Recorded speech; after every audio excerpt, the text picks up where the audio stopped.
सो हमारे इस पार्ट की शुरुआत में हम लोग यहाँ पे अपने सामने खड़े हुए दो अजीब से बंदों को देखते हैं, जिन दोनों को देख करके वहाँ पे पुलिस वाले आकर के यही बोलते हैं, भाई भांग वांग पी रखी है क्या। जिस पर ये गोल्डन हेयर वाला बंदा वहाँ पे पुलिस वालों के पास जाता है एंड उनसे कुछ अलग ही लैंग्वेज में वहाँ पे बोलता है। वो कहता है इरेन गोदान काथान गांजा भांजा, जिसे सुन करके पुलिस ऑफिसर यही कहता है, लगता है भाई तू सच में यहाँ पे टल्ली है। फिर जिसके बाद वो दोनों ही पुलिस वाले पकड़ करके उन दोनों बंदों को वहाँ पे अपनी कार के पास ले जाते हैं, जिसे देख करके ये दोनों वहाँ पे काफी ज्यादा शॉक रह जाते हैं। वो लोग यहाँ पे यही सोच रहे होते हैं, अबे ये डिब्बा कहीं का साला बिना हॉर्स या मैजिक पावर से कैसे यहाँ पे चल रहा है। गाइस ये लोग यहाँ पे कार की बात कर रहे हैं एंड इन लोगों को ऐसा इस वजह से लग रहा था क्योंकि असल में ये लोग एक दूसरे ही वर्ल्ड से थे, जहाँ पर की मैजिक ही सब कुछ होता है। बाय द वे जानकारी के लिए मैं आपको यहाँ पे बता देना चाहता हूँ, ये दोनों लोग यहाँ पे कोई मामूली लोग नहीं है। ये साइड में खड़ा हुआ ब्लैक कोट बंदा यहाँ पे डीमन किंग है एंड ये जो उसके उधर साइड खड़ा है ब्लू हेयर वाला बंदा, ये वहाँ पे उसका राइट हैंड मैन है। क्योंकि दुनिया के अंदर जहाँ पे हमारा हीरो डीमन, जिसका नाम यहाँ पे सैटर्न है, उसने ह्यूमन कंट्री के अंदर अपने 4 जनरल्स को भेज दिया था ताकि वो लोग वहाँ पे जा करके उन कंट्री को पूरी तरीके से अपने मुट्ठी के अंदर ले लें। एंड ये यहीं पे अपने कॉन्टिनेंट के अंदर रुकता है जहाँ का वो वहाँ पे राजा था। स्टार्टिंग में तो ये लोग काफी ज्यादा अच्छी तरीके से वहाँ पे वॉर को जीत रहे होते हैं, लेकिन आखिरी में पता नहीं गैर गुजरा कौन एक बंदा वहाँ पे आ जाता है, जो कि आ करके इनके सारे कमांडर की वहाँ पे भून तोड़ देता है। एंड वो तुरंत ही अपने 4 कमांडर के साथ जा करके सैटर्न के 3 कमांडर को बहुत ही आसानी से वहाँ पे हरा देता है। साथ ही साथ वो सैटर्न के कमांडर की पूरी आर्मी को भी वहाँ पे मार देता है एंड पूरी तरीके से वहाँ पे वॉर का रुख वहाँ पे पलट देता है। जिसके बाद सैटर्न के कैसल के अंदर वो अपने कमांडर्स के साथ मिल करके वहाँ पे हमला कर देता है। एंड अब इस हीरो और सैटर्न की बहुत ही ज्यादा खतरनाक वहाँ पे लड़ाई हो रही थी। ह्यूमन हीरो अपने सारे कमांडर के साथ मिल करके हमारे सैटर्न भाई का जा करके एक हॉर्न वहाँ पे काट देता है एंड वो लोग उसे वहाँ पे जा करके मारने वाले होते हैं कि तभी वहाँ पे सैटर्न का कमांडर एलसीएल आ जाता है एंड अपनी पूरी पावर का यूज करके किसी न किसी तरीके से वहाँ पे सैटर्न को बचा लेता है। एंड देन वो सैटर्न से कहता है कि अभी बेहतर यही रहेगा कि हम लोग यहाँ से भाग जाते हैं, क्योंकि अभी इन लोगों को हराना नामुमकिन सी बात है यहाँ पे। एंड अगर अभी हम लोग यहाँ पे रुके तो ये लोग हमें यहाँ पे ताशे की तरह बजा करके फेंक देंगे। सैटर्न तुरंत ही समझ जाता है कि एलसीएल यहाँ पे बिल्कुल सही कह रहा है, हमें यहाँ से तुरंत ही जाना चाहिए। जिसके बाद लगभग वो अपनी पूरी पावर का यूज करके वहाँ पे जा करके एक मैजिक गेट को खोल देता है, जहाँ पे वो होल जा करके दूसरी दुनिया के अंदर खुल जाता है, जहाँ पे हमारे सैटर्न को ये सारी बातों के बारे में नहीं पता था कि आखिरकार वो प्लेनेट यहाँ पे होगा कौन सा। एंड सैटर्न उस गेट से जाने से पहले वहाँ पे खड़े खड़े यही बोलता है कि मैं वापस जरूर आऊंगा अपने किंगडम को यहाँ पे लेने के लिए, और तो और तुम सभी लोग को मार करके इस दुनिया में वापस से आकर के राज करूंगा। एंड फिर वो दोनों ही उसी गेट के अंदर घुस करके वहाँ से गायब हो जाते हैं। उनका पीछा जा करके 2 कमांडर वहाँ पे करते हैं, लेकिन वहाँ पे एमेलिया और उसका टीचर बॉब, उन लोगों का प्लान यही होता है कि चाहे जिस भी प्लेनेट के अंदर सैटर्न और एलसीएल यहाँ पे चले जाएं, हम लोग जा करके घुस करके उसको वहाँ पे बजा देंगे। एमेलिया तो काफी ज्यादा आसानी से वहाँ पे गेट के अंदर घुस जाती है, लेकिन एमेलिया का टीचर वहाँ पे नहीं घुस पाता। एंड अब वो दोनों ही लोग यहाँ पे अपने न्यू वर्ल्ड के अंदर आ जाते हैं, जहाँ पर की वो लोग वहाँ पे ह्यूमंस बन चुके थे एंड एक दूसरे को देख करके काफी ज्यादा डर जाते हैं कि ये क्या हो गया तुमको। वो दोनों ही अपना अपना मैजिक यूज करने की वहाँ पे कोशिश करते हैं, लेकिन वो वहाँ पे यूज नहीं कर पाते। जहाँ पर एलसीएल का मैजिक पूरी तरीके से वहाँ पे काम नहीं कर रहा था, बट सैटर्न का मैजिक थोड़ा बड़ा वहाँ पे काम कर रहा था। एंड सैटर्न वहाँ पे दिमागी था, तो उसको वहाँ पे तुरंत ही से पता चल जाता है कि उसको यहाँ पे अपना बचा कुचा मैजिक यहाँ पे संभाल करके रखना पड़ेगा, ताकि वो ये सारी चीजों को जान सके कि अपना मैजिक यहाँ पे वापस से कैसे लाते हैं। जिसके बाद फिर हम लोग अभी के सीन में आते हैं, जहाँ पर की सैटर्न को उस पुलिस वाले ने आ करके कुछ खाने के लिए दिया था एंड वो हंसते मुस्कुराते उससे वहाँ पे पूछताछ करने की कोशिश करता है, पर तभी सैटर्न अपने थोड़े मैजिक का यूज करके पुलिस वाले को तुरंत ही से वहाँ पे हिप्नोटाइज कर लेता है। एंड अब सैटर्न उल्टा उससे वहाँ पे पूछताछ करने लग जाता है एंड अब अपने मैजिक की वजह से वो थोड़ी बहुत अपनी टूटी फूटी जापानीज लैंग्वेज को भी समझ जाता है। एंड अब वो तुरंत ही से एलसीएल के पास जाता है, जो कि चुपचाप बैठ करके वहाँ पे खाना ठूस रहा था। सैटर्न को ऐसा देख करके एलसीएल और पुलिस वाले तुरंत ही से वहाँ पे उठ जाते हैं एंड ये पुलिस वाला जा करके सैटर्न से पूछता है कि आखिरकार तुम यहाँ पे बाहर कैसे निकले, पर तभी सैटर्न भी इसे यहाँ पे हिप्नोटाइज करके तुरंत ही से वहाँ पे सुला देता है। फिर जिसके बाद वो एलसीएल को बताता है कि इस वर्ल्ड के अंदर तो मैजिक यहाँ पे एग्जिस्ट करता ही नहीं है, उन लोगों को किसी न किसी तरीके से दोबारा यहाँ पे अपने मैजिक को लाना ही पड़ेगा ताकि वो लोग वापसी से अपने घर जा सके, लेकिन तब तक उन लोगों को यही इंसान वाली जिंदगी को काटना पड़ेगा, मतलब कि टोटली उन लोगों को वहाँ पे इंसानों के साथ ही रहना पड़ेगा। फिर जिसके बाद वो दोनों यहाँ पे सड़क के ऊपर चल रहे होते हैं, वो लोग काफी ज्यादा वहाँ पे थके भी हुए थे। एलसीएल कहता है कि मैं ऐसे सड़े वर्ल्ड के अंदर यहाँ पे बिल्कुल भी नहीं रह सकता एंड वो तुरंत ही अपने मैजिक को काफी ज्यादा बुरी तरीके से यूज करने की कोशिश करता है, कुछ इस तरीके से।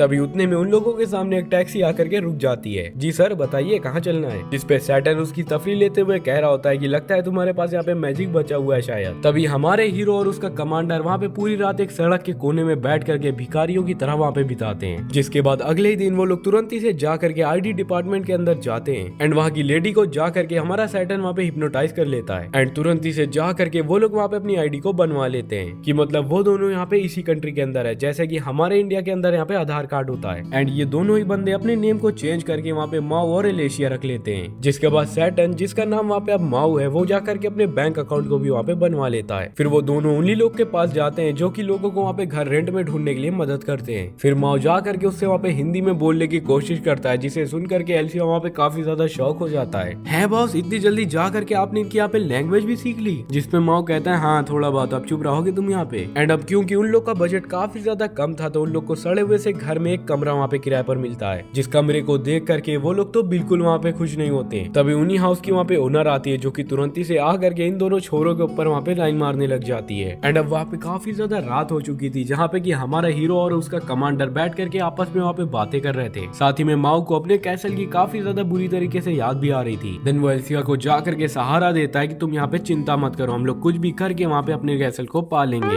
एंड माओ को इतनी ज्यादा बुरी हालत में देख करके एलिशिया तो वहाँ पे पागल हो चुका था। वो वहाँ पे काफी ज्यादा बुरी तरीके से चिल्लाने लगता है, जिसे सुन करके वहाँ के नेबर्स तुरंत ही वहाँ पे एम्बुलेंस को बुला देते हैं। अगले दिन माओ एंड एलिशिया यहाँ पे हॉस्पिटल के अंदर होते हैं। एंड माओ इस वजह से वहाँ पे इतनी बुरी तरीके से बेहोश हो गया था, क्योंकि उसने 2 दिन से यहाँ पे कुछ भी नहीं खाना खाया था। माओ ये भी समझ जाता है कि वो यहाँ पे हर तरीके से ह्यूमन बन चुका है, तो अब उसे यहाँ पे भूख भी लगेगी। साथ ही में उसके पास ज्यादा मैजिक भी नहीं बचा है, तो खाना अच्छे से खाने के लिए एंड घर का रेंट देने के लिए उन दोनों को कहीं ना कहीं जा करके यहाँ पे काम तो करना ही पड़ेगा। वो दोनों लोग कई जगह वहाँ पे जॉब के लिए अप्लाई करते हैं, पर एलिशिया की नौकरी वहाँ पे कहीं भी नहीं लगती, क्योंकि अभी उसको ढंग से यहाँ पे हिंदी बोलना आता ही नहीं था। पर माओ को वहाँ पे मैकडोनाल्ड के अंदर ऐसा पार्ट टाइम जॉब वहाँ पे मिल जाती है। तभी इस वर्ल्ड के अंदर इन लोगों का वहाँ पे 1 साल पूरी तरीके से बीत जाता है। ये दोनों ने अब काफी ज्यादा अच्छी तरीके से हिंदी सीख ली है। एंड माओ ने तो एक वॉशिंग मशीन, एक फ्रिज एंड एक साइकिल भी यहाँ पे खरीद ली है, जिस साइकिल का नाम उसने वहाँ पे दुल्हन रखा हुआ है। एंड उन लोगों ने मिलकर के डिसाइड किया होता है कि माओ बाहर जा करके वहाँ पे काम किया करेगा, बदले में एलिशिया यहाँ पे घर का पूरा काम किया करेगा, साथ ही में वो यहाँ पे खाना भी बनाएगा। जैसा कि घर के अंदर हाउसवाइफ जैसे यहाँ पे काम करती है, वैसे ही हमारा एलिशिया भाई भी यहाँ पे काम किया करता है। एंड एलिशिया का जो दूसरा काम होता है वो यहाँ पे अपना मैजिक ढूंढना होता है, ताकि वो लोग यहाँ पे अपने मैजिक को ढूंढ करके वापस अपने वर्ल्ड के अंदर जा सके। माओ अपने काम में पूरी तरीके से निकल जाता है, पर तभी वहाँ पे रास्ते में काफी भयंकर बारिश होने लग जाती है। माओ वहाँ पे बैठ करके सिग्नल के ग्रीन होने का इंतजार कर ही रहा होता है कि तभी वहाँ पे भागते हुए एक लड़की वहाँ पे आ रही थी, जिसके पास छाता तो नहीं था, तो ऑब्वियसली सी बात यही है कि वो यहाँ पे भीगते हुए आ रही थी। एंड तुरंत ही से आ करके हमारे हीरो माओ के पास वहाँ पे खड़ी हो जाती है। माओ उसको अपने साइड देखता है एंड तुरंत ही से उसको वहाँ पे अपना छाता भी दे देता है, और उससे ये भी बताता है कि मैं पास के मैकडोनाल्ड के अंदर यहाँ पे काम करता हूँ, अगर तुम्हारा मन करे तो मेरा अम्ब्रेला आ करके वहाँ पे वापस कर देना। फिर वो वहाँ से तुरंत ही चला जाता है। वैसे मैं आपको यहाँ पे बताता चलूँ कि माओ हमारा भले यहाँ पे डीमन किंग है, पर फिर भी वो यहाँ पे दिल का काफी ज्यादा साफ है। 1 साल के अंदर अंदर माओ यहाँ पे अपने काम को बहुत ही ज्यादा अच्छी तरीके से सीख चुका था, एंड उसका 4 बार यहाँ पे प्रमोशन भी अच्छी तरीके से हो चुका था। मतलब कि अब वो यहाँ पे अच्छी रैंक में है, तो अच्छा खासा पैसा भी कमा लेता है। एंड उसके साथ ही एक लड़की भी काम करती है, जिसका नाम वहाँ पे होता है छी। और तो और ये बंटी सी लड़की यहाँ पे बहुत ही ज्यादा बुरी तरीके से पागल होती है हमारे माओ के प्यार के अंदर। माओ फ्रेंच फ्राइज को जा करके फ्राई कर रहा होता है, लेकिन तभी वो देखता है कि फ्रायर तो यहाँ पे पूरी तरीके से खराब हो चुका है, एंड फ्रेंच फ्राइज तो यहाँ पे फ्राई भी नहीं हो रहे हैं। वो काफी ज्यादा सोच में पड़ जाता है कि अब मैं यहाँ पे क्या करूँ। अगर मैंने जा करके बताया तो मैनेजर को तो यही लगेगा कि मैंने इस एयर फ्रायर को यहाँ पे खराब किया है, और वो मुझे तुरंत ही लात मार के निकाल देंगे, एंड इसके बाद मेरे पास कोई जॉब भी नहीं है। उसे कुछ समझ नहीं आ रहा होता है कि वो यहाँ पे क्या ही करे। तो वो सोचता है कि चलो मैं थोड़ा सा यहाँ पे अपने मैजिक को यूज कर लेता हूँ, ताकि वो बाहर खड़े लोग वहाँ पे मेरा वेट ना करें। अपने फ्रेंच फ्राइज को अपने मैजिक का यूज करके वहाँ पे फ्राई करने ही वाला होता है, लेकिन उतने में ही वहाँ की मैनेजर आ जाती है, एंड वो माओ से तुरंत ही उसके ऑफिस में मिलने के लिए बोल देती है। माओ उसके ऑफिस के अंदर बैठा ही होता है, एंड वहाँ पे काफी ज्यादा डर रहा होता है कि यार ये मुझे यहाँ पे कहीं निकाल ना दे। अगर इन्होंने मुझे यहाँ पे निकाल दिया तो मैं यहाँ पे जा करके काम कहाँ पे ढूंढूंगा। मैनेजर वहाँ पे हंसते खिलते आती है एंड कहती है कि मैं ये भी जानती हूँ कि इसके अंदर तुम्हारी गलती बिल्कुल भी नहीं है। वो फ्रायर सच में बहुत ही ज्यादा पुराना हो चुका था, तो कब तक वो यहाँ पे चलता रहेगा। एंड असल में मैंने इस वजह से तुम्हें यहाँ पे बुलाया है क्योंकि तुम्हारा फिर से यहाँ पे प्रमोशन हो चुका है, एंड अब तुम असिस्टेंट मैनेजर हो इस होटल के।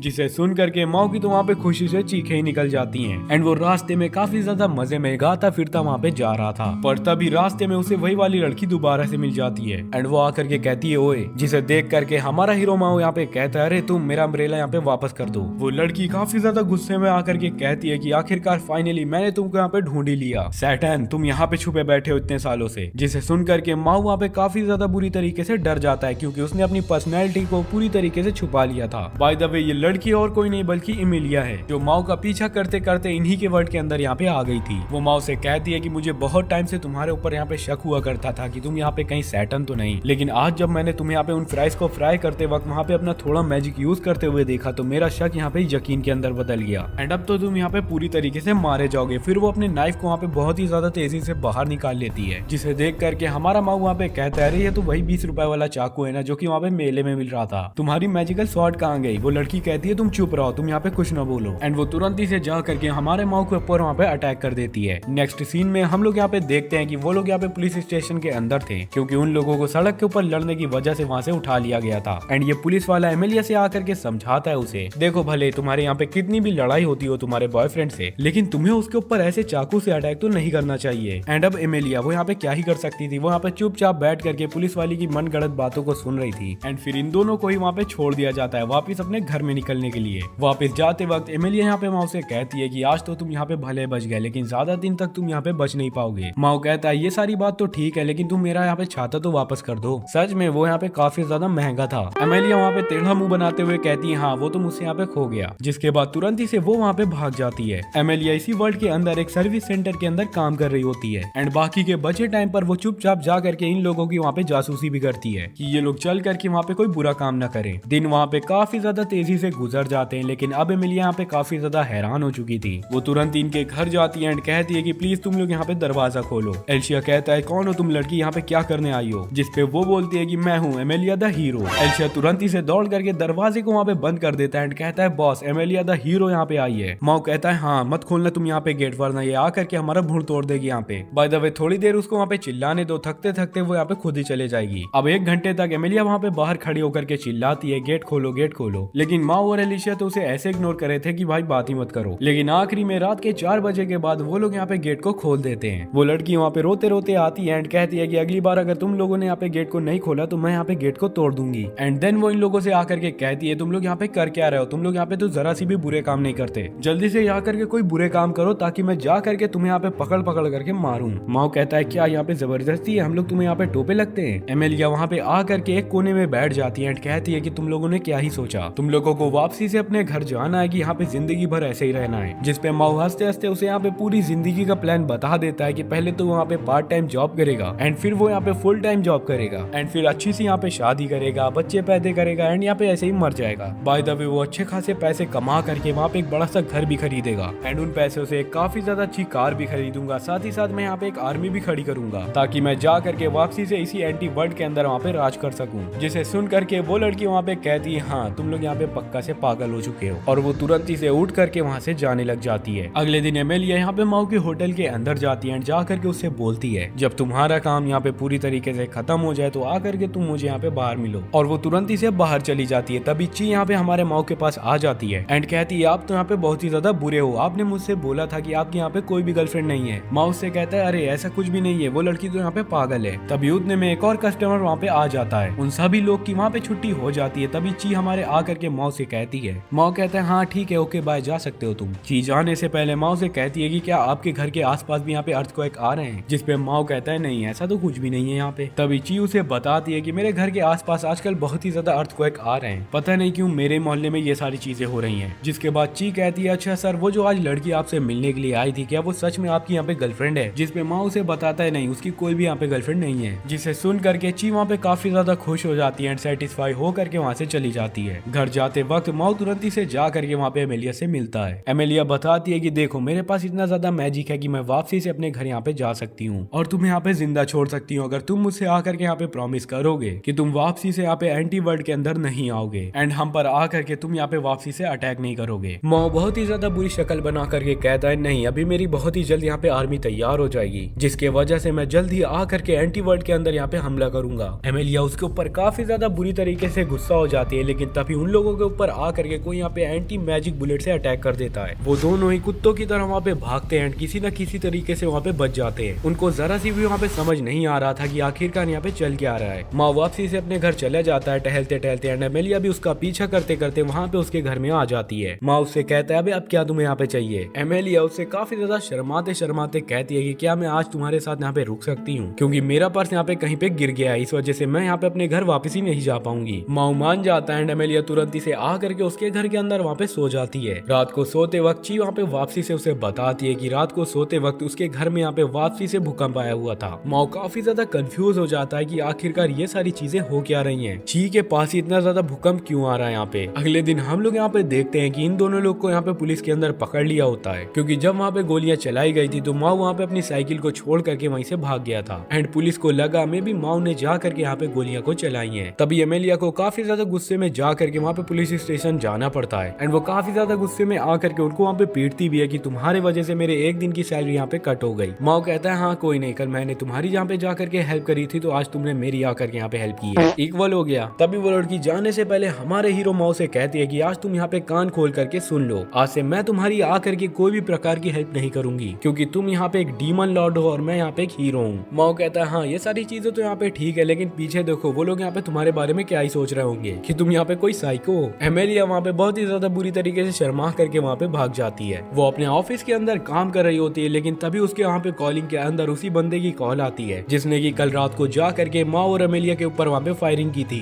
एंड वो एमेलिया को धमकी देते हुए कहता है कि कल रात तो तुम दोनों यहाँ पे बच गए थे, लेकिन आज तुम लोग यहाँ पे नहीं बचोगे। एंड ये कह करके वो तुरंत ही से वहाँ पे कॉल को काट देता है। एमेलिया सोचने लग जाती है कि आखिरकार कौन होगा ये बंदा यहाँ पे। अगले सीन में हम लोग यहाँ पे देखते हैं कि ची और माओ एक रेस्टोरेंट के अंदर वहाँ पे बैठे हुए थे। वो लोग एक रेस्टोरेंट में बैठ करके खाना खा रहे थे और साथ ही में ये भी डिस्कस करते हैं कि आखिरकार यहाँ पे ची के आसपास ही यूं यहाँ पे ऐसा भूकंप क्यों आता है। डेल्सिया छुप करके उन दोनों को वहाँ पे देख रहा होता है। तभी वहाँ पे एमेलिया भी आ जाती है, जो कि आकर के कहती है हेलो तुम यहाँ पे क्या कर रहे हो। एंड वो माओ को ची के साथ खाते हुए देख करके वहाँ पे एल्शिया का कॉलर पकड़ते हुए कहती है तुम दोनों मिल करके वहाँ पे क्या ही करने वाले हो उस प्यारी सी लड़की के साथ। वो उसे बताता है ये तो कुछ भी नहीं है, वो तो बस अपने बॉस के ऊपर यहाँ पे नजर रख रहा है जो कि एक लड़की के साथ वहाँ पे डेट पे गया हुआ है। एमेलिया कहती है क्या एक डीमन लॉर्ड जा करके एक नॉर्मल सी लड़की से वहाँ पे डेट कर रहा है। वो तुरंत ही उन लोगों की बगल वाली सीट में जा करके एल्शिया के साथ वहाँ पे बैठ जाती है। एंड अब हम लोग वहाँ पे देखते हैं कि ची और माओ एक साथ बैठे हुए होते हैं। एंड हमारी ची जा करके माओ को वहाँ पे प्रपोज करने ही वाली होती है, लेकिन तभी एमेलिया बीच में आकर के कहती है सोचना भी मत तुम यहाँ पे लड़की, तुम काफी ज्यादा परेशानी में आ जाओगी अगर तुम यहाँ पे जो करने वाली थी वो यहाँ पे कर दिया तो। एंड ये माओ केवल यहाँ पे ऊपर से अच्छा दिखता है, अंदर से यहाँ पे पूरी तरीके से सपोला है, जिसे सुन करके ची वहाँ पे काफी ज्यादा गुस्सा हो जाती है एंड कहती है कि तुम अपने से यहाँ पे मतलब रखो, जिस कारण वहाँ पे ची और एमेलिया में बहुत ही ज्यादा भयंकर मुंह वाली लड़ाई हो जाती है। ची आकर के एमेलिया से कहती है कि तुम यहाँ पे माओ की एक्स हो ना, इस वजह से तुम्हें यहाँ पे इतना ज्यादा बुरा लग रहा है, जिसे सुन करके एमेलिया भी वहाँ पे बहुत ही ज्यादा भड़क जाती है। उन दोनों में काफी ज्यादा बुरी तरीके से लड़ाई होने लग गई थी, लेकिन तभी अचानक से वहाँ पे बहुत ही ज्यादा स्ट्रॉन्ग अर्थक्वेक आने लग जाता है, जो कि उस पूरे मॉल को 3 सेकंड के अंदर पूरी तरीके से डिस्ट्रॉय कर देता है। एंड कई लोग काफी ज्यादा बुरी तरीके से वहाँ पे फंस चुके थे। एमेलिया वहाँ पे होश के अंदर आ जाती है, पर ची वहाँ पे पूरी तरीके से बेहोश थी।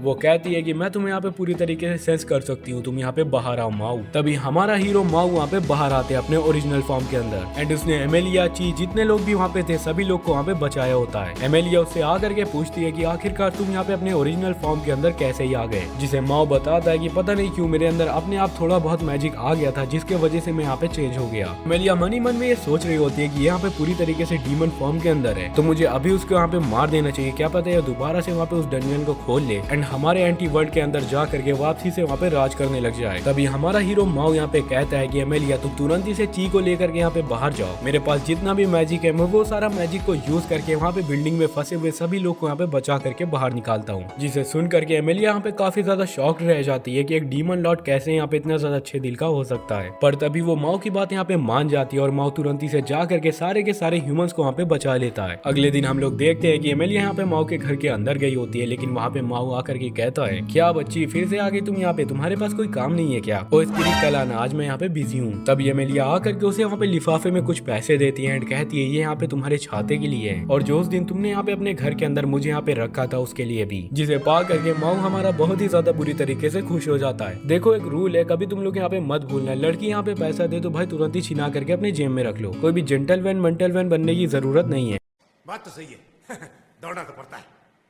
पर एमेलिया जैसे ही वहाँ पे सीढ़ियों का यूज करके वहाँ पे नीचे जा ही रही होती है, उसका पैर अचानक से वहाँ पे फिसल जाता है, जिसके कारण वहाँ पे एमेलिया बहुत ही ज्यादा बुरी तरीके से गिर पड़ती है एंड इसी के वजह से उसको वहाँ पे काफी ज्यादा चोटें भी आ जाती है। एंड अब यहाँ पे हमारे हीरो के घर में कोई भी बैंडेड नहीं था, तो एल्शिया तुरंत ही वहाँ पे चला जाता है उस बैंडेड को खरीदने के लिए। माओ एमेलिया से आकर के कहता है ये लो तुम यहाँ पे डेटॉल लगा लो वरना तुम यहाँ पे सड़ करके मर जाओगी। जैसे ही वो यहाँ पे डेटॉल की बोतल को पूरी तरीके से लगा लेती है, वो यहाँ पे डेटॉल की बोतल फेंक करके माओ की तरफ मारती है। माओ कहता है कि आखिरकार तुम्हारी यहाँ पे प्रॉब्लम क्या है, रोज तुम यहाँ पे चढ़ी रहती हो। जिस पर एमेलिया रोते रोते खड़ी होती है एंड कहती है कि आखिर क्यों तुम यहाँ पे इतने ज्यादा अच्छे हो, तुम तो डेमन लॉर्ड हो, मैं तुम्हें अच्छे से जानती हूँ, तुम यहाँ पे कितने ज्यादा बुरे हुआ करते थे। लिटरली यार मैं तुम्हें यहाँ पे मार नहीं पा रही हूँ क्योंकि तुम इतने अच्छे यहाँ पे जो काम करते हो। एंड फिर वो उसे बताती है कि कैसे उसकी आर्मी ने आ करके उसके पूरे गाँव को वहाँ पे तबाह कर दिया था और तो और उसके फादर को भी बेरहमी से वहाँ पे मार दिया था। एंड वो सिर्फ और सिर्फ अपने फादर का बदला लेने के लिए इतनी दूर यहाँ पे इसको मारने के लिए आई हुई है। जिस पर माओ बताता है कि मैं जानता हूँ मैंने काफी पहले यहाँ पे बहुत ही बुरी गलतियां की थी क्योंकि मैं यहाँ पे इंसानों को पूरी तरीके से कीड़ों मकोड़ों की तरह समझा करता था, लेकिन अब जब मैं यहाँ पे खुद एक इंसान हूँ तो मुझे यहाँ पे इंसानों की फीलिंग समझ आती है कि इंसान यहाँ पे कितने ज्यादा अच्छे होते हैं। एंड तभी उन लोगों को वहाँ पे एक ब्लास्ट की आवाज सुनाई देती है। वो तीनों ही वहाँ पे उसी ब्लास्ट का पीछा करते करते उसी जगह पर पहुंच जाते हैं जहाँ पर इसे ये क्रिएचर दिखता है। एंड ये आकर के इन लोगों से कहता है तुम लोगों के पास यहाँ पे जरा सी भी मैजिक नहीं है, इस वजह से आज तुम्हारा यहाँ पे लास्ट डे है। एंड ये बंदा और कोई नहीं है बल्कि यहाँ पे माओ के जनरल्स में से एक जनरल लूसीफर है। माओ आकर के लूसीफर से बताता है कि तुम ही थे जिसने आकर के हमारे ऊपर यहाँ पे हमला किया। एमेलिया कहती है लेकिन मैंने तो जा करके लूसीफर को अपने हाथों से यहाँ पे खत्म किया था। तो यहाँ पे सवाल ही नहीं पैदा होता कि लूसीफर यहाँ पे जिंदा खड़ा है। एंड तभी उन लोगों के सामने वहाँ पे आता है एमेलिया का टीचर बॉब, जो एमेलिया के साथ यहाँ पे इस वर्ल्ड के अंदर नहीं घुस पाया होता है। एंड यही यहाँ पे इसी लूसीफर को लेकर के आया है। एंड इसी ने आकर के हमारी एमेलिया से यहाँ पे बिट्रेट किया था ताकि वो अकेली जा करके सैटर्न लोग से यहाँ पे लड़े और बहुत ही बुरी तरीके से मारी जाए, क्योंकि बॉब को एमेलिया से काफी ज्यादा बुरी तरीके से नफरत होती है। एमेलिया वहाँ पे रोते रोते आकर के कहती है कि बॉब आप यहाँ पे ऐसा कैसे ही कर सकते हो। जिस पर बॉब आकर के बताता है कि हम तुम्हें यहाँ पे अपना प्लान नहीं बताने वाले। माओ बताता है कि वो यहाँ पे पहले से ही यहाँ पे इन लोग का प्लान को जानता है। बॉब इस वजह से एमेलिया को मारना चाहता है ताकि उसकी पोस्ट जा करके एमेलिया को वहाँ पे ना मिले। एंड लूसीफर इसके साथ इसी वजह से काम कर रहा है ताकि उसे वापस से जा करके वहाँ पे हेवन मिल सके। बॉब वहाँ पे बहुत ही बुरी तरीके से डर जाता है एंड कहता है अरे तुम्हें यहाँ पे कैसे पता। जिस पर कि हमारा माओ हंसते हंसते कहता है वेल सारी मैजिक मूवीज में ऐसा ही सारी चीजें होती है। जिसे सुन करके माओ और एल्शिया में बहुत ही ज्यादा बुरी तरीके से लड़ाई हो जाती है, क्योंकि जहाँ पर हमारा एल्शिया मेहनत करके पाई करके वहाँ पे पैसे को जोड़े जा रहा था, वहाँ पर हमारा हीरो जा करके मूवीज एनिमे एंड सीरीज को वहाँ पे देखे जा रहा था। लेकिन तभी लूसीफर आ करके एल्शिया को वहाँ पे अचानक से इंजर्ड कर देता है। हमारा एल्शिया वहाँ पे बहुत ही बुरी तरीके से मरने वाला था, लेकिन वो माओ से मरते मरते भी यही कहता है कि कम से कम तुम मेरे साथ तो यहाँ पे मूवी देखने चलते। लूसीफर दोबारा से आकर के इन लोगों के ऊपर अटैक कर देता है। माओ वहाँ पे किसी न किसी तरीके से शील्ड लगा करके वहाँ पे बचता है। साथ ही साथ वो यहाँ पे भागने की भी कोशिश करता है, लेकिन लूसीफर उसे वहाँ पे जाने नहीं देता एंड उसे आकर के बताता है बिना अपनी गर्लफ्रेंड ची के बगैर यहाँ पे भाग जाओगे। एंड वो दोबारा से इन लोग के ऊपर वहाँ पे अटैक कर देता है। माओ और वो तीनों लोग किसी न किसी तरीके से वहाँ पे लूसीफर से बचे ही जा रहे थे, लेकिन तभी लूसीफर आकर के हमारे माओ के दिल के ऊपर वहाँ पे अटैक कर देता है और बॉब आकर के उसके पैर में गोली। माओ वहीं पर गिर जाता है। बॉब और लूसीफर आकर के उन्हें वहाँ पे घेर लेते हैं, लेकिन तभी माओ अपने बचे कुचे पूरे मैजिक पावर का यूज करके वहाँ पे तुरंत ही टेलीपोर्ट कर जाता है। एंड वहाँ पे टेलीपोर्ट करके एक ऐसी जगह के अंदर आ जाता है जहाँ पर ये काफी सारे लोग थे, पर लूसीफर वहाँ पे भी उसका पीछा करते करते वहाँ तक आ जाता है एंड उससे आकर के कहता है कि तुम मुझसे यहाँ पे नहीं बच सकते सैटर्न, मैं तुम्हें मार करके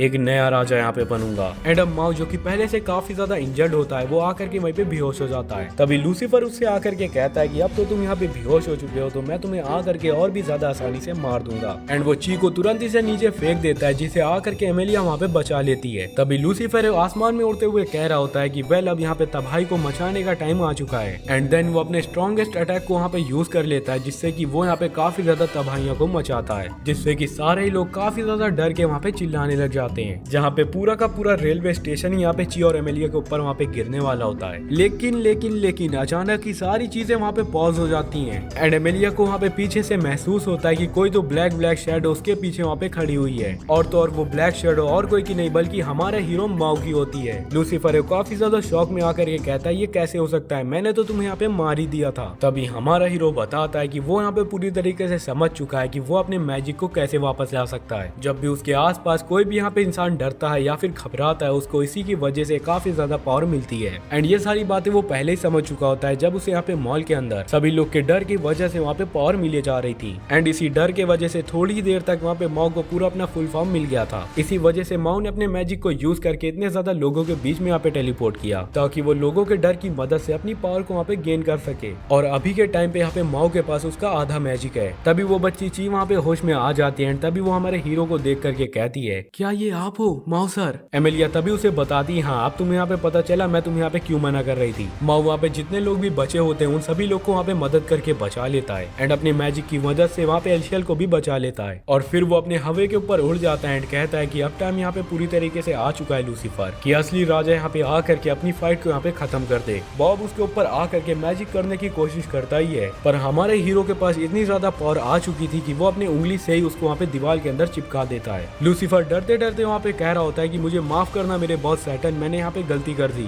लेकिन हमारा हीरो माओ जो कि सैटर्न है वो तो काफी ज्यादा गुस्से में आ चुका था, तो वो पलक झपकते उसके पास वहाँ पे आ जाता है एंड लूसीफर उसको देख करके इतनी ज्यादा बुरी तरीके से डर जाता है, इसको तुम यहाँ पे पूछो ही मत। माओ उसके पास जाकर के कहता है मैं तुम्हें यहाँ पे माफ तो कर देता है, लेकिन तुमने इतनी ज्यादा जो यहाँ पे तबाही मचाई है उसके कारण तुम्हें यहाँ पे थोड़ी सी सजा तो मिलेगी ही। एंड फिर वो लूसीफर को ऐसा पंच मारता है कि अब वो जिंदगी में कभी भी जा करके सैटर्न को वहाँ पे धोखा नहीं देगा। एंड अभी भी माओ के पास इतना ज्यादा मैजिक बचा हुआ है कि वो अपने गेट को खोल करके वापसी से अपने वर्ल्ड के अंदर जा सकता है। लेकिन इसके बाद जो हुआ वो सब हम लोग यहाँ पे अगले पार्ट के अंदर देखेंगे, जो मैं तुरंत ही एक आध दिन के अंदर यहाँ पे अपलोड कर दूंगा, अगर तुम लोग इसके अंदर यहाँ पे अच्छा सा सपोर्ट दिखाते हो तो। बाय द वे चैनल पे नए हो तो भाई जल्दी से सब्सक्राइब करो, क्योंकि हम लोग यहाँ पे 20K के बहुत ही ज्यादा करीब है। बाकी मैं मिलता हूँ आपको नेक्स्ट वीडियो में, तब तक के लिए take care, tata and bye bye.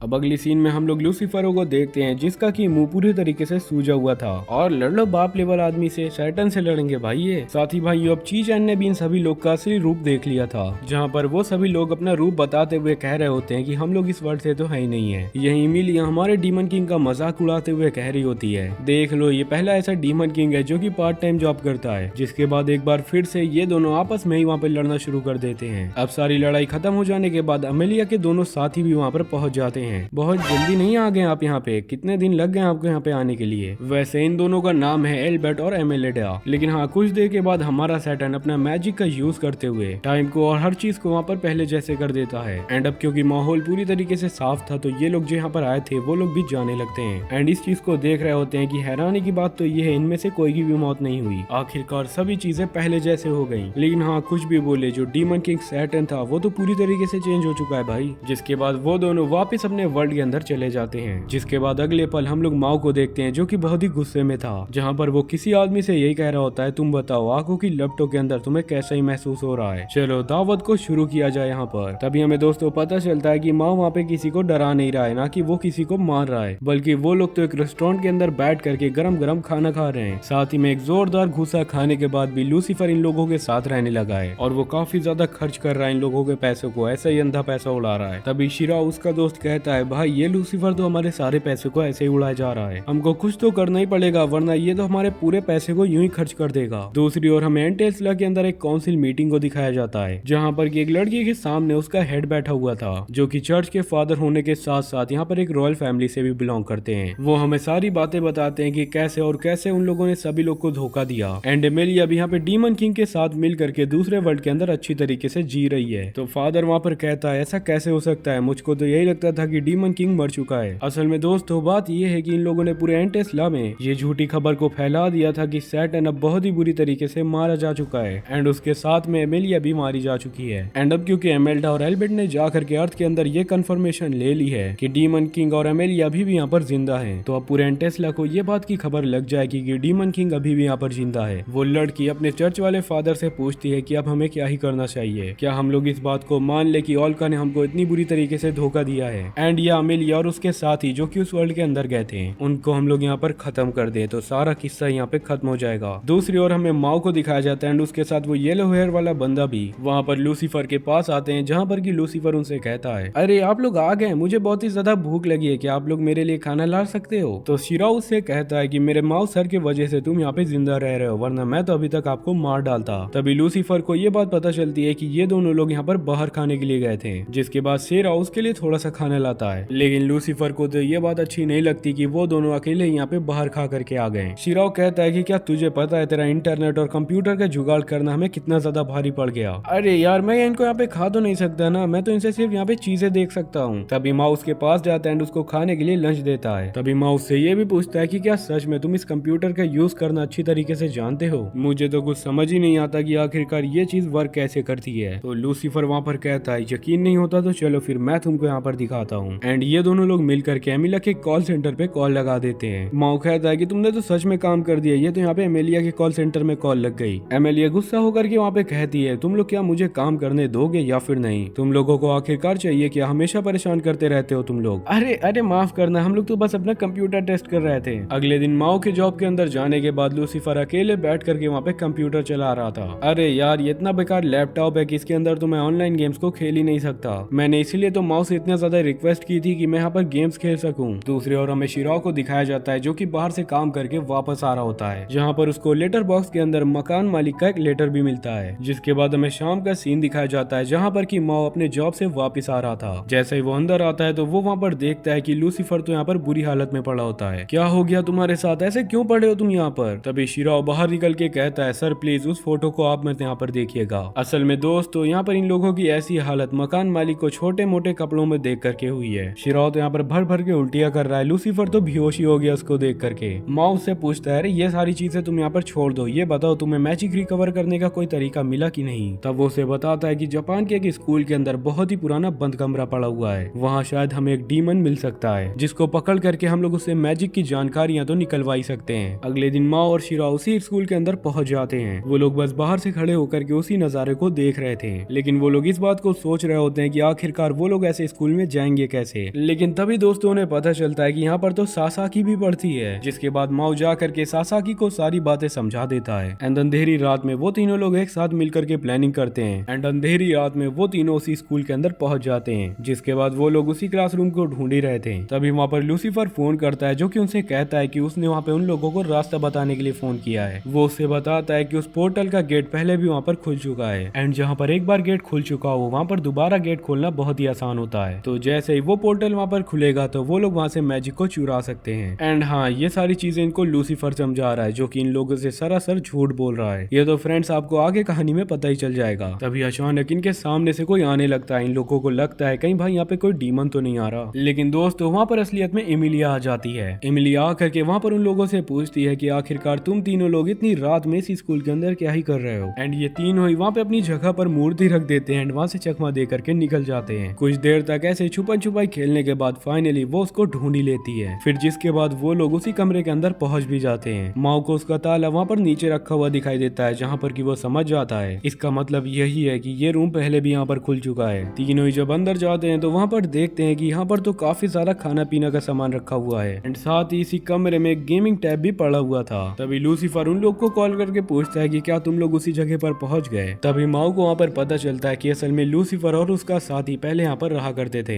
जब वो लोग वहाँ पर इस वर्ल्ड के अंदर आए थे। एंड लूसीफर ने तो इतना बड़ा झूठ बता करके इन लोगों से एक गेमिंग टैब मंगवाया था। अब यार मैं क्या ही बोलूं, घड़ने वाले काम करता है उसके बाद कहता है मुझे मार क्यों रहे हो। फिर जिसके बाद हमें शाम की सीन दिखाई जाती है जहाँ पर कि लूसीफर शिराओ से अपना वीडियो गेम छिनाने की कोशिश कर रहा होता है जो कि शिराओ उसको ज्यादा खेलने के लिए नहीं दे रहा। चुप करो तुम, दिन भर बस गेम खेलते रहते हो साले लीचड़। तभी माओ भी अपना काम खत्म करके वापस अपने घर की ओर आ रहा था। उतने में उसको अपने अपार्टमेंट के अंदर एक लड़की किमोनो पहने हुए दिखाई देती है। वो सोचता है कि क्या आज यहाँ पर कोई नया नेबर आया है। वो ऊपर जा ही रहा था कि तभी वो लड़की जीने से फिसल करके नीचे गिर जाती है। माओ और शिराओ दोनों लोग ही इस चीज को देख करके हैरान थे कि आखिरकार ये लड़की है कौन। अगले दिन वही लड़की इन लोगों से मिलने के लिए आती है जो कि इनकी अब नई पड़ोसी है, जो कि उनको वहाँ पर हेलो कहने के लिए आई है। जिसके बाद हमें कुछ देर के बाद एमिलिया को दिखाया जाता है जो कि हर रोज की तरह आज फिर उन तीनों के ऊपर नजर रखे हुए है कि कब ये लोग यहाँ पे गलती करें या फिर कोई बड़ी सी साजिश रचें, मैं इनको जा करके इसी के बहाने वहाँ पर मार सकूं। तभी उसको उनके घर के अंदर वही लड़की दिखाई देती है जो कि उनकी पड़ोसी थी। एंड वो लड़की इतनी ज्यादा क्यूट होती है कि वो लूसीफर को कपड़े फैलाने का तरीका बता रही थी। ये देख करके यूसा तो वहाँ पे कुछ और ही सोचने लगती है। जिसके बाद वो उनको कूटने के लिए अपार्टमेंट के अंदर जाती है जहाँ पर उन्हें पता चलता है कि शिराओ की तबीयत आज यहाँ पे बहुत ही बुरी तरीके से खराब है। तो इसीलिए ये लड़की जिसका नाम सुजुने है लूसीफर को घर का काम करना सिखा रही है। एमिलिया वहाँ पे सारी चीजों को बाहर से देख रही थी कि तभी जल्दी में उसने दरवाजे को खोल दिया और वो वहाँ पे भागने की कोशिश करती है कि तभी उसका पैर फिसल जाता है और वो जीने से वापस गिर जाती है। लेकिन माउस तो सही टाइम पे आ करके उसको वहाँ पर बचा लेता है। कुछ देर के बाद वो सभी लोग एक साथ बैठ करके नाश्ता कर ही रहे होते हैं जहाँ पर कि एमिलिया सुजुने से वहाँ पर मिलती है क्योंकि अब एमिलिया इन लोगों के बीच आ चुकी थी कि हमेशा की तरह इन लोग की वहाँ पे बहस ही शुरू हो जाती है। ये एमिलिया को सुजुनो की हरकतों के ऊपर थोड़ा सा शक होता है एंड वो उससे जा करके कान में कहती है क्या तुम यहाँ पे माओ को पसंद करती हो? ये सुन करके तो सुजुने वहाँ पे हैरानी हो जाती है। जिसके बाद वो तुरंत ही उसको बाहर ले जाती है और पूछती है हाँ पर ये बात तुम्हें कैसे पता यहाँ यहाँ पे? बस समझ जाओ कि मुझे ये सारी बातें पता है, लेकिन एक बात तुम यहाँ पर याद रखो, तुम जितना ज्यादा माओ से दूर रहोगी तुम उतना ही ज्यादा सेफली जियोगी। एंड वो उसको अपना कॉन्टेक्ट नंबर देते हुए कह रही होती है कि बाकी अगर तुम्हें मेरी कोई भी तरीके की हेल्प चाहिए हो तो तुम मुझे बेझिझक कॉल कर सकते हो। जिसके बाद वो वहाँ पर जाने लगती है, लेकिन एक बार फिर से वो वहाँ पर जीने से फिसल गई थी। अब हमें शाम का सीन दिखाया जाता है जहाँ पर की माओ की मैनेजर माओ को बुला करके कहती है, तो जैसा कि तुम जानते हो कि एपेप्से की शॉप हमारे सामने ही खुलने वाली है, जिसके कारण हमें बहुत ही ज्यादा भारी नुकसान भी हो सकता है, तो इसी के लिए मैं तुम्हारा प्रमोशन कर रही हूँ। तो तुम कल से यहाँ के शिफ्ट मैनेजर होगे, जिसके बाद सभी चीजें तुम्हें संभालनी होगी। कुछ देर करने के बाद माओ वहाँ पर लंच करने के लिए बैठता है एंड जो लंच वो लेकर के आया था वो कुछ सुजुने ने उसके लिए वहाँ पे बनाया है, जो सुन करके तो सासाकी बहुत ही ज्यादा गुस्से में आ जाती है। लंच बॉक्स के पहले वाले हिस्से में तो सिर्फ खाना था, लेकिन दूसरे वाले पार्ट में सुजुने ने माओ के लिए बहुत ही खूबसूरत सा हार्ट बनाया हुआ था, जिस चीज को देख करके इस बिचारी का शक यहाँ पे यकीन के ऊपर बदल चुका था और बहुत ही तेजी से वहाँ पर चिल्लाती है। दूसरी तरफ ये भी यहाँ पर सुपरमार्केट के अंदर थी, जहाँ पर की सामान लेकर के वो बाहर जैसे ही निकल ही रही होती है कि कोई अचानक से आकर के उसके ऊपर अटैक कर देता है। वो वहाँ पर बचने के लिए जल्दी से शीशा बंद कर देती है। मैनेजर इस चीज को देख करके उसकी मदद करने के लिए आगे बढ़ता है, लेकिन ये तो उसको उल्टा ही धक्का दे देती है एंड जल्दी से अपनी होली स्वॉर्ड निकाल करके उसको मारते हुए दूर फेंक देती है। सुनो, तुम यहाँ से बाहर नहीं निकलना एंड जल्दी से पुलिस को कॉल लगा दो। एमेलिया उससे लड़ने के लिए बाहर आती है, जहाँ पर की वो बंदा मैजिक लेजर से उसके ऊपर अटैक कर देता है। एमेलिया वहाँ पर कहती है, मैं नहीं जानती कि तुम डीमन हो या फिर कोई नॉर्मल इंसान, पर तुमने पब्लिकली प्लेस के ऊपर मेरे ऊपर ऐसा अटैक क्यों ही किया। तभी वो उससे जाकर के लड़ने लगती है, लेकिन उसको वहाँ पर समझ आता है कि इस बंदे की फोर्स की वजह से वो अपनी सेलेस्टियल पावर का यूज नहीं कर पाएगी। उसको जरा से भी समझ में नहीं आ रहा होता कि आखिरकार ये यहाँ पे क्या हो रहा है। एंड इससे पहले कि वो बंदा आगे बढ़ करके एमिलिया के ऊपर अटैक कर ही पाता, वो मैनेजर तुरंत ही से आकर के उसके ऊपर पेंट फेंक करके मारता है, जिस चीज को देख करके वो हमला करने वाला बंदा वहाँ से तुरंत ही उठ करके भाग जाता है। तभी एमिलिया अपनी होली स्वॉर्ड को वापस रख करके उसी मैनेजर से माफी मांगती है, क्योंकि उसने उस टाइम उसको वहाँ पर धक्का दे दिया था। वो मैनेजर उससे कहता है कि पुलिस वालों को अब मैसेज जा चुका है एंड वो लोग वहाँ पे जल्दी आते होंगे, लेकिन दिक्कत तो ये है कि पुलिस वालों के आने तक आपको यहाँ पर रुकना ही पड़ेगा, क्योंकि वो लोग आकर के इन्वेस्टिगेट जो कर सके। जिसके बाद काफी देर तक सुपरमार्केट के अंदर बैठने के बाद उसको फाइनली परमिशन मिली जाती है। जैसे उसने अपने बैग को चेक किया तो वो देखती है कि किचन का कॉल आया हुआ था। वो बहुत ही घबराते हुए उसे कह रही होती है कि सड़ाओ क्या हो गया, तुम मुझे कुछ यहाँ पर बताओगे। वो कहती है कि हाँ, किसी ने माओ को लंच बॉक्स के अंदर यहाँ पे हार्ट शेप का बना करके कुछ दिया था। जिसके बाद आगे हम लोग कुछ दिनों बाद की सीन देखते हैं, जहाँ पर की एमिलिया और सासाकी उसके घर पर आते हैं, वहाँ पर माओ से मिलने के लिए, क्योंकि सासाकी को उसकी नए वाले पड़ोसी के ऊपर बहुत ही बुरी तरीके से शक हो चुका है। उसे ये लगता है कि शायद वो भी माओ को बहुत ही बुरी तरीके से प्यार करने लग गई है। जिसके बाद जैसे उसी घर के दरवाजा खुलता है तो वो लोग देखते हैं कि सामने ही सुजुने खड़ी हुई थी। इस चीज को देखने के बाद तो सासाकी बेचारी वहाँ पे सदमे के अंदर चली जाती है। अब कुछ देर के बाद वो सभी लोग वहाँ पर अंदर होते हैं, जहाँ पर की सासाकी को पता चलता है कि सुजुने अभी इन लोगों के घर का काम इस वजह से कर रही है क्योंकि यहाँ पर आर्चर बहुत ही दिनों से बीमार है। अभी लूसीफर बॉक्स में से निकलते हुए कह रहा होता है, ब्रेकफास्ट तैयार है क्या? अरे तुम सब तो पहले बैठ गए, मैं कहाँ पर बैठूंगा, तुम लोग हटो यहाँ से। जिसके बाद लूसीफर बेचारे को अलग छोड़ करके वहाँ पे सभी लोग खाना शुरू कर देते हैं। खाते वक्त सुजुने वहाँ पर सभी लोग से बताती है कि वो यहाँ पर आसपास कहीं पे जॉब ढूंढ रही है, पूरा फुल टाइम जॉब नहीं बल्कि पार्ट टाइम जॉब, ताकि वो अपनी रेंट को पे कर सके। माँ उससे कहता है, ऐसा ही है तो फिर हमारे तुम मैगडी में आकर के काम कर सकती हो। ये बात सुन करके तो सभी लोग को वहाँ पर अचानक से शौक लग गया था। अगर तुम आ जाओगी ना तो सासाकी को भी बहुत ही ज्यादा मदद मिलेगी उसके काम में। इस चीज को सुन करके तो लूसीफर टेंशन में ही आ जाता है, आखिरकार कैसे इस बंदे को, जो कि पूरे ब्रह्मांड का सबसे ज्यादा पावरफुल इंसान है, भाई इसको कीचैन की फीलिंग ही नहीं समझ आई इतने दिनों से। एंड बेचारी कीचैन की आत्मा ये सभी चीजों को सुन करके वहाँ पे मरी चुकी थी लगभग। शिराओ कहता है, वैसे जॉब की बात तो बाद में भी कर लेंगे हम लोग, पर शायद तुम लोगों को इससे पहले कपड़े दिला देने चाहिए। तभी हम लोग को पता चलता है कि सुजुने के पास ये जैपनीज वाला ट्रेडिशनल ड्रेस के अलावा और कोई ड्रेस तो है नहीं है। जो चीज को सुन करके तो सभी लोग उसको वहाँ पे घूरने लग जाते हैं। और तभी एमिलिया उससे कहती है, चलो फिर ठीक है, जॉब करने के बाद मैं तुमको नए कपड़े दिलाने के लिए लेकर के जाऊंगी। तभी हमें सीधा इवनिंग का सीन दिखाया जाता है, जहाँ पर की एमिलिया सुजुनो को अपने साथ लेकर के आई हुई थी। तभी सुजुनो एमिलिया से पूछती है, वैसे यहाँ पे ट्रेन क्या होती है, मैंने तो कभी भी इसके बारे में सुना ही नहीं है। एमिलिया भी वहाँ पे हैरान होते हुए कह रही होती है, वैसे तुम ट्रेन के बारे में नहीं जानती तो तुम स्टेशन कैसे ही पहुँच गई? तो सुजुनो कहती है, गेट से, और कैसे पहुंची होंगी मैं यहाँ पे? ओ अच्छा, गेट, क्या कहा भी तुमने? गेट? कौन से गेट से आई हो तुम? कहीं तुम भी एंटेस्ला प्लेनेट से तो नहीं आई हो इस अर्थ के अंदर? तो वो जवाब देती, हाँ क्यों, आपको नहीं पता था क्या यहाँ पे? अब दोनों एक दूसरे के ऊपर हैरान होते हुए वहाँ पे चीखने लग जाते हैं, अरे ये बात तुमने मुझे पहले क्यों नहीं बताई, इतने दिन से तुम बस अर्थ में रही जा रही हो। तभी सुजुनो की बातों से ये पता लगता है कि उसने बताने की कोशिश तो बहुत की थी, लेकिन एमिलिया तो थोड़ी मंदबुद्धि निकली, वो खुद ही यहाँ पर समझ नहीं पाई। तभी एमिलिया उससे पूछती है, कहीं कल रात को तुमने तो मेरे ऊपर अटैक नहीं किया था, लेकिन उसको तो सुजुने के ऊपर कहीं भी होली शॉट के निशान तो मिलते ही नहीं है, मतलब कि ये वो नहीं है, कोई और आदमी आया है उस वर्ल्ड से यहाँ पे। तभी एमेलिया उससे कहती है आखिर तुम हो कौन और यहाँ पे डीमन किंग के आसपास क्या ही कर रही हो। तभी सुजुने उसको बताती है कि उसका नाम असली में है क्रिस्टिया बेल और वो वहाँ पर एक इन्वेस्टिगेटर है इस वर्ल्ड के अंदर। तभी वो एमेलिया से कहती है कि अगर तुम सैटर्न को हराना चाहती हो तो हमारी टीम ज्वाइन कर लो। थोड़ी देर के बाद वो लोग एक कैफे के अंदर आते हैं जहाँ पर कि सुजुने उसे सारा कुछ समझाते हुए कह रही होती है मैं बस इतना चाहती हूँ कि आप मेरे साथ मिलकर के उस हरामी सैटर्न को हरा दें और मेरे साथ एंड टेस्ला वापस लौट चलें। लेकिन एमेलिया ने तो इस चीज के लिए साफ साफ मना कर दिया था क्योंकि डीमन लॉर्ड को हराना तो हीरो की जिम्मेदारी है, इसलिए एमेलिया इस चीज को नहीं चाहती कि उसके मामलों के ऊपर कोई भी दखल करे। साथ ही में वो सुजुने को वार्निंग भी देती है संभल करके रहने के लिए, क्योंकि अगर सैटर्न को किसी भी तरीके की भनक लग गई तो सुजुने का काम तो वहीं पर खत्म। याद रखना तुम इस चीज को, भले वो कैसा भी हो लेकिन वो आखिरकार में यहाँ पे डीमन किंग है एंड वो कुछ भी कर सकता है क्योंकि उसके पास इतनी खतरनाक पावर्स जो हैं। दूसरी ओर हमें मैकडॉनल्ड्स का सीन दिखाया जाता है जहाँ पर कि आज कोई कस्टमर आया नहीं था, पूरी की पूरी दोस्तों जगह ही वहाँ पे खाली पड़ी हुई थी। यहाँ पर माँ और उसके बॉस काउंटर के ऊपर खड़े हुए थे क्योंकि दोस्तों इनको यहाँ पे जिस चीज का डर था इनके साथ वही हुआ है। सामने खुले हुए एसएफसी ने सारी की सारे कस्टमर्स इनके यहाँ पे छीन लिए। उसकी बॉस गुस्से में कहती है माओ तुम्हें जो भी तरीका आजमाना पड़े आजमाओ, मुझे अब उस एसएफसी की हार किसी भी हाल में देखनी है। एंड बेचारा माओ भी अपनी बॉस को पहली बार इस तरीके के गुस्से में देख करके डर चुका था। थोड़ी देर के बाद सासाकी भी अब काउंटर के ऊपर आ जाती है एंड बेचारा माओ वहाँ पे बहुत ही ज्यादा परेशान था क्योंकि वो आज ही के दिन एक सब्स्टिट्यूट मैनेजर बना, लेकिन आज ही के दिन यह सारी चीजें हो गई। तभी उतने में ब्लू बालों वाला बंदा आता है जो कि ओरिजिनल में यहाँ पे एसएफसी का मैनेजर है। वो इन लोगों को हेलो कहने के लिए आया था लेकिन बहुत ही अजीब था ये। सासाकी भी इसकी इतनी खतरनाक हरकतों को देख करके डर जाती है। थोड़ी देर के बाद अब वहाँ पर वो दोनों बैठ करके रेस्ट कर रहे थे जहाँ पर सासाकी कह रही होती है क्या ही तरीके का पागल था वो, मैं उस पागल एसएफसी वालों से किसी भी तरीके से हारना नहीं चाहती हूँ। तो माँ वहाँ पर कहता है ऐसा क्या, तुम यहाँ पर चिंता मत करो, हमें उनके बारे में सारी चीजें पता लग जाएंगी क्योंकि मैंने उसके पास अपना एक बहुत ही खतरनाक स्पाई भेजा है एंड माओ का एजेंट और कोई नहीं बल्कि शिराओ है। इसी के साथ इस एनिमे का पार्ट 1 यहीं पे खत्म होता है। तो अगर आपको इसके एनिमे के और भी आगे वाले पार्ट देखना है तो चैनल को जल्दी से सब्सक्राइब कर दो, बाकी वीडियो को भी लाइक कर देना। मैं इस वीडियो का लाइक टारगेट रखता हूँ 50 लाइक का, तो अगर गाइस आप लोग कर देते हो तो मैं इसका नेक्स्ट पार्ट बहुत ही जल्द डाल दूंगा।